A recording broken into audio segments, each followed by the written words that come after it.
Shalom, selamat pagi pemirsa. Apa kabar hati kalian di sana? Senang sekali pagi ini saya kembali bisa menemui pemirsa. Saya akan membahas satu topik yang kami bahas di PD House of Grace dengan PD Sukacita nanti malam. Temanya hidup yang dipimpin oleh Roh Allah. Saya akan membaca kutipan firman Tuhan dari Roma pasal 8 ayat 14. Semua orang yang dipimpin Roh Allah adalah anak Allah. Singkat saja ya, semua orang yang dipimpin oleh Roh Allah adalah anak Allah. Pertanyaan pertama yang ingin saya ajukan kepada pemirsa adalah, apa sih arti percaya kepada Yesus? Ketika saya berkata saya percaya kepada Yesus, apa artinya? Beberapa orang yang saya tanya memberikan jawaban yang beragam. Ada yang mengatakan, percaya kepada Yesus artinya gue jadi Kristen. Ada yang berkata, percaya kepada Yesus artinya mati masuk surga. Haleluya. Ada juga yang berkata, percaya kepada Yesus artinya, wow, dapat kehidupan yang kekal dan sebagainya, dan sebagainya, dan sebagainya. Saya katakan kepada Anda, semua jawaban itu atau apapun jawaban Anda saat ini ketika mendengarkan video ini, tidak salah. Hanya tidak tepat saja. Ya, gitu. Kenapa? Karena percaya kepada Yesus itu sungguh bukan hanya soal mati masuk surga. Percaya kepada Yesus itu bahkan bukan hanya soal menjadi agama Kristen. Bukan itu. Percaya kepada Yesus itu juga bukan soal kelak Anda mendapatkan kehidupan yang kekal. Bukan. Percaya kepada Yesus itu pertama dan terutama adalah soal relationship. Catat baik-baik. Relationship, relasi, bukan religi. Bukan masalah ritual keagamaan, bukan masalah berdoa, membaca Alkitab, melayani, bukan. Tapi masalah relasi. Hubungan Anda dengan Tuhan. Dan itu sebabnya kalau pemirsa membaca Alkitab, ya, Alkitab Kejadian pasal 1 ayat 26. Di situ jelas dikatakan kalau Tuhan menciptakan manusia itu segambar dengan Tuhan. Kejadian 1 ayat 26. Artinya, ketika Tuhan menciptakan kita segambar dengan Tuhan, Dia punya kerinduan, Dia punya tujuan. Dengan kesegambaran itu, kita dan Tuhan memiliki relasi. Kita dan Tuhan itu memiliki hubungan. Makanya saya selalu katakan lebih dari perkara apapun, lebih dari hal-hal apapun yang bisa Anda lakukan untuk Tuhan dengan semua talenta yang Anda miliki, Tuhan terlebih suka kalau Anda memiliki hubungan dengan Tuhan. Begitu pentingnya relasi ini, maka kalau kita baca Kejadian pasal 3, perikop jatuhnya manusia ke dalam dosa, kita melihat sesuatu yang sangat menyedihkan. Ketika di Kejadian pasal 1 sampai 2 digambarkan bagaimana manusia diciptakan segambar dengan Tuhan itu berelasi dengan luar biasa. Tapi di Kejadian pasal 3 setelah manusia pertama jatuh ke dalam dosa, Kejadian 3 ayat 24, saya bacakan untuk Anda, dikatakan begini.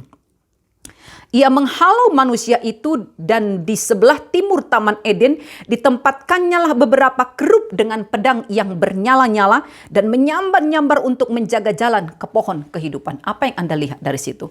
Taman Eden yang tadinya diciptakan spesial untuk manusia pertama itu, tapi begitu mereka jatuh ke dalam dosa, mereka tidak hanya diusir, dianggap tidak layak menempati Taman Eden yang sangat indah itu, tapi bahkan mendekat sekalipun mereka tidak boleh. Tuhan sampai membuat ada 2 penjaga di dekat taman itu dengan pedang yang menyala-nyala. Sehingga ya kalau saya berimajinasi, Adam dan Hawa itu untuk mendekat pun takut.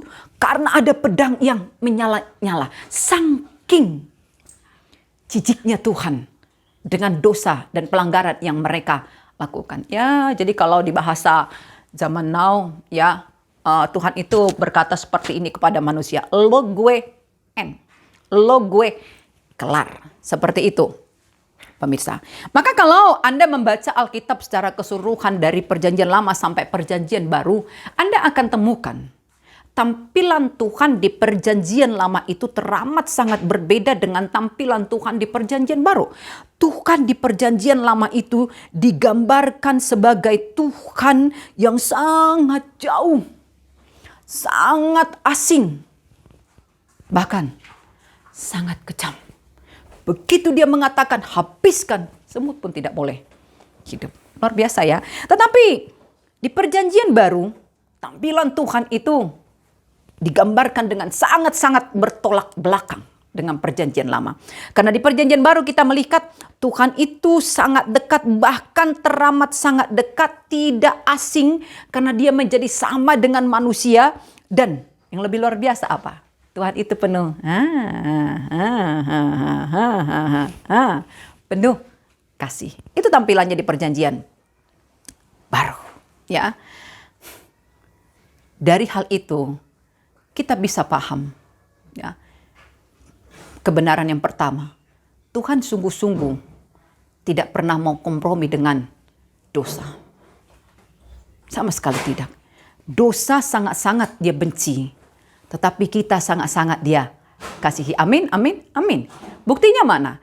Kalau kita cek perjanjian baru, ya kita cek perjanjian baru, setelah hubungan manusia dengan Tuhan itu rusak, kita masuk ke perjanjian baru, terjadilah, kita temukanlah misi keselamatan, di mana Tuhan sendiri turun tangan, memperbaiki relasinya yang sudah rusak dengan manusia yang dia ciptakan itu.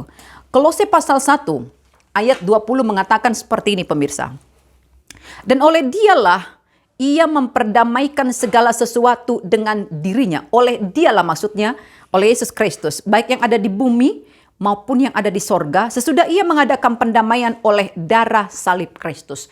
Kehadiran Yesus lewat kelahiran sampai dengan kematiannya adalah jalan dan cara Allah Bapa melakukan rekonsiliasi, perbaikan hubungan dengan kita manusia yang dia ciptakan. Dan dahsyatnya kalau kita baca lagi Alkitab, Tuhan ternyata tak sekedar memperbaiki relasi atau melakukan rekonsiliasi, tapi dia pun mengubah status kita.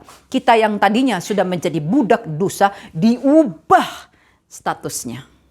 Status yang bagaimana sekarang? Status menjadi anak-anak Allah. Itu sebabnya kita diberi hak untuk menyapa Tuhan itu dengan sapaan yang sangat pribadi. Apa itu sapaannya? Apa? Kupanggil engkau ya Bapa. Yes. Apa itu pemirsa? Itu adalah sapaan yang sangat pribadi. Sapaan yang sangat akrab dari seorang anak kepada ayahnya. Meskipun sangat akrab, tetapi di dalam sapaan itu ada respeknya, ada rasa hormatnya.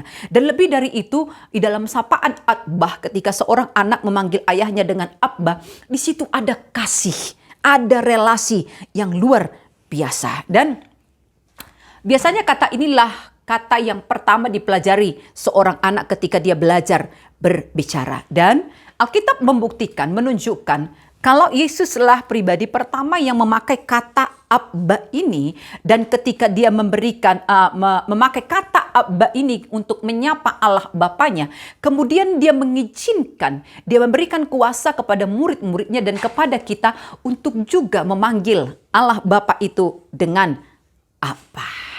Ya, pertanyaannya adalah, ketika status kita sudah Tuhan ubah dengan rekonsiliasi yang dia lakukan itu, dari budak dosa menjadi anak, apa dampak perubahan status tersebut?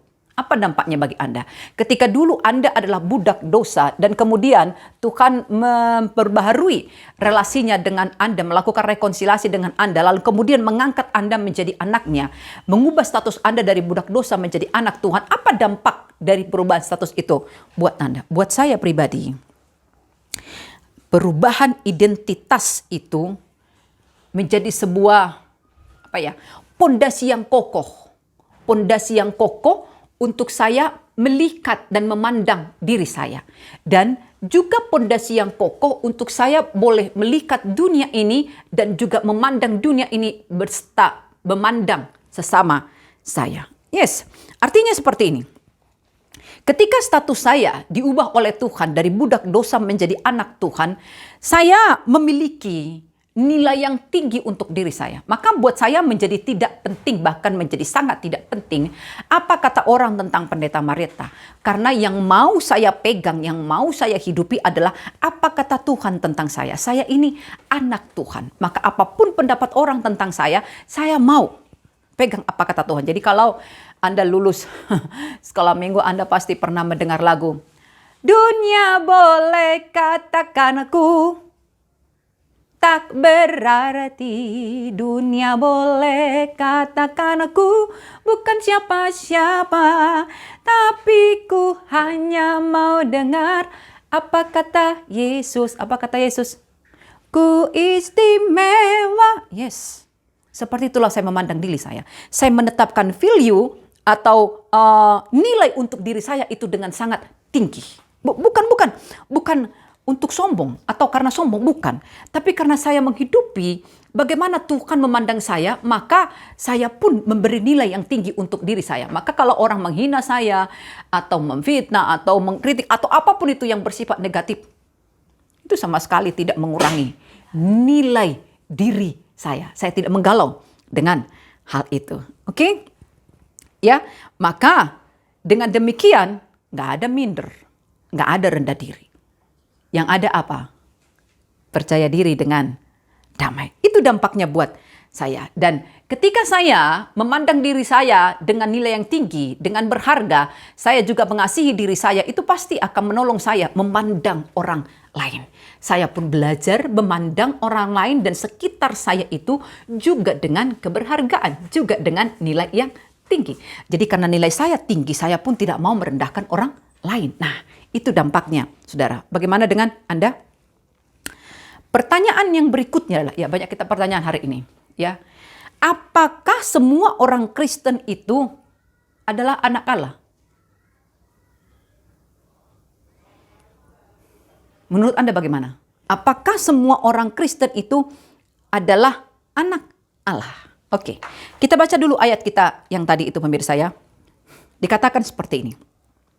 Semua orang yang dipimpin Roh Allah adalah anak Allah. Semua orang yang dipimpin Roh Allah adalah anak Allah. Mari perhatikan kata semua. Kata semua ini sudah pasti membawa kita kepada pemahaman semua berarti, ya kan? Ya semua orang Kristen ya anak Allah. Semua, ya toh? Sudah pasti seperti itu. Auto. Ya, auto langsung otomatis menjadi anak Allah. Apalagi ketika Tuhan memberikan rohnya dalam diri kita. Tuhan memberikan Rohul Kudus untuk kita. Yang baru saja kita rayakan hari turunnya Rohul Kudus. Sudah pasti ketika ada Rohul Kudus dalam diri seseorang, ya udah otomatislah dia anak Allah. Betul? Oke. Tapi ada kata lain yang perlu kita perhatikan dan kita renungkan. Jauh lebih dalam lagi, pemirsa. Kata apa itu? Dipimpin Roh Allah. Ketika kita renungkan kata ini, dipimpin oleh Roh Allah, kita akan memiliki jawaban yang sangat berbeda.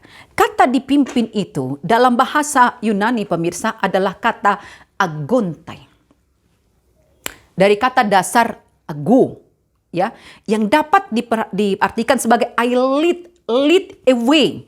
Yang dapat diartikan sebagai apa? Bring. Jadi bawa orang atau bawa binatang. Pokoknya membawalah seperti itu. Jadi kata aguntai di konteks ayat 14 ini dapat diartikan sebagai memberi dorongan, memberi desakan, bahkan bukan sekedar mendorong atau bukan sekedar mendesak, tapi memberikan paksaan, ya, memberi tekanan dan paksaan dan mempengaruhi pikiran supaya orang yang didorong dan dipaksa ini mengalami perubahan. Itu artinya. Jadi Anda bisa bayangkan sekarang.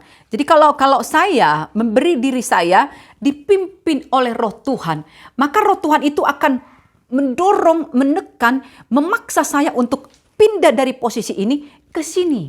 Jadi ada perubahan dalam diri saya. Filipi pasal 2 ayat 5. Ketika saya ditekan, dipaksa, didorong, ada perubahan.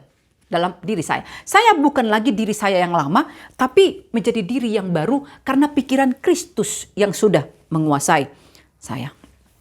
Apa yang kita dapatkan dari situ, pemirsa? Betapa sangat berbahayanya ketika kita memahami ya bahwa semua orang Kristen yang ya sudah dipimpin oleh Roh Tuhan itu pasti, semua orang Kristen sudah pasti menjadi anak Allah. Buat saya tidak. Ada satu lagu di buku ND kami, HKBP, liriknya seperti ini.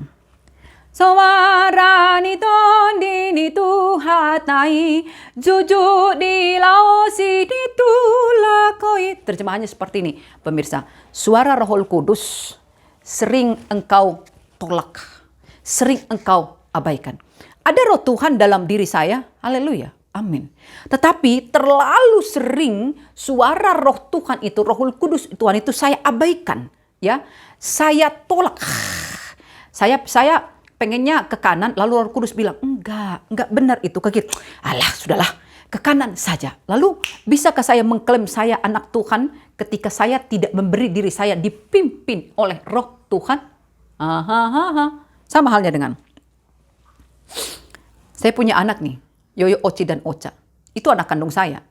Tapi, ketika mereka tak memberi dirinya untuk saya pimpin, atau dengan kata lain, mereka tak turut dengan pimpinan saya bisa bertanya seperti ini, berpikir seperti ini. Lu anak saha sih? Kok begitu? Gak mau dengar mama? Lebih dengar orang lain, lebih dengar tetangga? Ikuti nasihat mama dong. Bisa toh? Pernah Anda mengatakan begitu karena anak Anda? Atau Anda pernah mendengar begitu dikatakan orang tua? Lu anak siapa sih? Kok gak mau turut? Yes. Kita manusia saja bisa seperti itu, apalagi dengan Tuhan. Roh Tuhan ada dalam diri kita, tapi kita tak memberi diri dipimpin oleh Roh Tuhan. Semau gue, kumaha atau bisa kita mengklaim bahwa kita ini anak-anak Tuhan? Wah, sama itu dengan, saya suka mengatakan seperti ini kepada anak-anak yang saya layani. Sungguh ku bangga Bapak. Anda tahu lagu itu? Gue, Anda bangga punya Tuhan. Ya, punya Yesus sebagai Tuhan dan Juru Selamat kita. Haleluya. Tapi pertanyaannya adalah, bangga nggak Tuhan punya Anda dan punya saya sebagai anaknya? Anak-anak saya bangga punya saya sebagai mamanya. Pendeta gitu loh. Ya, dosen, kalau Ocha bilang konselor, katanya hantap, kalau konselor cece, ya kan? Bangga. Pertanyaannya adalah, bangga nggak saya punya mereka sebagai anak-anak saya? Buat saya, itu harus sejalan. Ketika Anda bangga punya Tuhan sebagai Juru Selamat Anda, Yesus sebagai Juru Selamat Anda, seharusnya Anda berusaha untuk membuat Tuhan bangga kepada Anda sebagai anak-anaknya. Dengan demikian, orang yang memberi dirinya dipimpin oleh Roh Allah itu sudah pasti akan berjalan beriringan dengan Allah. Ya, menurut saya ya, itulah yang layak mengklaim ya bahwa saya ini anak Allah. Dan ketika saya memberi diri saya dipimpin oleh Roh Allah, ajaibnya, dahsyatnya, ayat 16 mengatakan apa? Pemirsa, manusia yang dipimpin oleh Roh Allah akan memiliki roh yang selaras dengan Allah, sehingga dalam hal ini Roh Allah itu akan bersaksi dengan Allah. Ya, Roh Allah itu akan bersaksi bahwa itu adalah anak gue. Anda paham maksudnya? Ketika saya memberi diri saya dipimpin oleh Roh Allah itu sendiri akan bersaksi, anak gue. Sama halnya, kalau misalnya Yoyo, Oce, dan Ocha turutin nasihat saya bilang, anak gue itu. Anak gue. Ya toh. Tapi kalau enggak, anak siapa sih? Bisa begitu toh? Bisa terjadi seperti itu. Pemirsa. Sehingga ketika sudah berjalan beriringan dengan Roh Allah, dan Roh Allah menyaksikan kalau kita adalah anak-anaknya, barulah kita bisa mengklaim janji Tuhan di ayat selanjutnya, pemirsa. Coba lihat. Apa janji Tuhan untuk setiap Roh Allah itu? Dan jika kita adalah anak, maka kita juga adalah ahli waris. Cakep. Jadi jangan buru-buru mengklaim Anda ahli warisnya Tuhan, sementara Tuhan ke kanan, Anda ke kiri. Sementara Anda berjalan tak mengikuti peta rohani yang Tuhan berikan. Ya, kumaha atuh? Mustahil. Anda baru berhak mengklaim janji Tuhan dalam hidup Anda ketika Anda hidupnya selaras dengan hati Allah. Oke? Maka hari ini kita mendapatkan satu kebenaran. Puji Tuhan, Tuhan sudah melakukan rekonsiliasi, memperbaiki relasinya dengan kita. Puji Tuhan.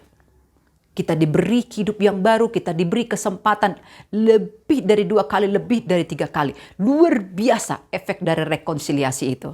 Tetapi hari ini kita mendengarkan, ketika Anda menyadari relasi Anda dengan Tuhan itu sudah diperbaiki oleh Tuhan, maka berjalanlah beriringan dengan Tuhan. Supaya apa? Pelan tapi pasti Anda kembali kepada kesegambaran dengan Tuhan. Karena memang itulah yang Tuhan katakan. Ya, 1 Yohanes pasal 2 pemirsa. 1 Yohanes pasal 2 saya bacakan untuk Anda. Dikatakan seperti ini. Ekstrim sekali ayatnya. 1 Yohanes pasal 2 ayat 6. Barang siapa mengatakan bahwa ia ada di dalam Dia, ia wajib hidup sama seperti Kristus telah hidup. Ekstrem sekali bukan? Ketika Anda mengklaim Anda adalah anak Tuhan, maka berilah dirimu dipimpin oleh Roh Tuhan, supaya Roh Tuhan itulah yang membuatmu berubah menjadi serupa dengan Tuhan. Oke, saya akhiri renungan kita pagi ini dengan mengutip lirik sebuah lagu berjudul Jadi Sepertimu. Saya lupa siapa yang menyanyikannya, tapi mungkin Anda mengingatnya. Saya suka sekali dengan lirik lagunya. Dikatakan seperti ini.